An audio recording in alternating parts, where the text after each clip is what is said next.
Campuran larutan yang kita ketahui secara jelas ada dua macam, yaitu campuran homogen atau larutan sejati dan campuran heterogen atau suspensi.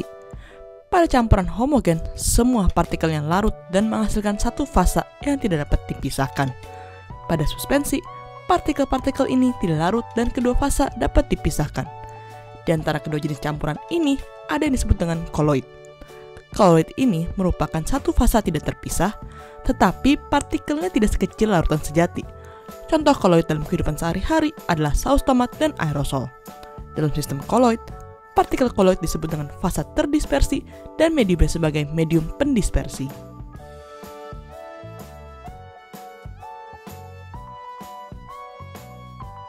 Sistem koloid memiliki beberapa sifat dan berbeda dari larutan sejati.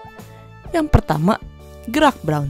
Jika kita mengikuti gerak partikel koloid dengan mikroskop, kita akan menemukan ini bergerak secara acak. Gerakan partikel acak ini disebut dengan gerak Brown. Robert Brown, seorang penggagas gerak Brown ini, tidak dapat menjelaskan kenapa partikel bergerak secara acak. Akhirnya, pada tahun 1905, Einstein menunjukkan bahwa gerakan Brown ini terjadi karena tumbukan partikel yang tidak merata. Yang kedua, efek Tyndall. Efek Tyndall adalah ketika sistem koloid disinari oleh suatu cahaya. Koloid ini tidak akan ditembus cahaya tetapi dihamburkan.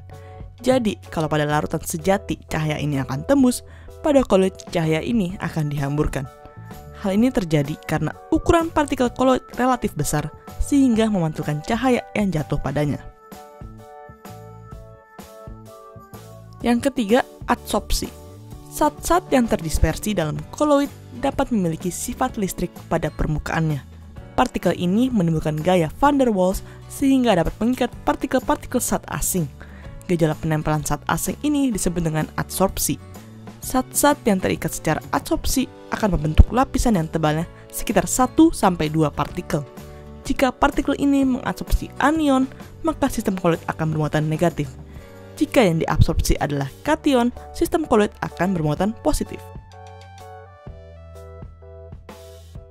Yang keempat, elektroforesis. Partikel koloid dapat memiliki suatu muatan sehingga zat tersebut dapat bergerak ke arah elektrode yang berlawanan muatan. Migrasi partikel koloid ini disebut dengan elektroforesis. Contoh penggunaan elektroforesis ini adalah dalam industri mobil. Pada saat mobil mau dicat, badan mobil dialiri muatan listrik yang berlawanan dengan muatan yang terdapat pada cat. Akibatnya cat ini akan menempel lebih kuat. Sifat yang terakhir adalah dialisis. Dialisis adalah sebuah teknik permurnian koloid yang berdasarkan pada perbedaan ukuran partikel. Dialisis dilakukan dengan menempatkan sistem koloid dalam kantong yang memiliki membran semi-permeabel. Selanjutnya, membran ini direndam pada air.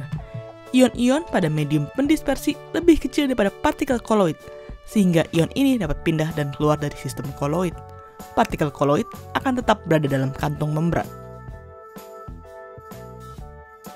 Ada pertanyaan? Langsung email aja ke smarterindo@yahoo.com atau bisa ke Facebook atau ACFM.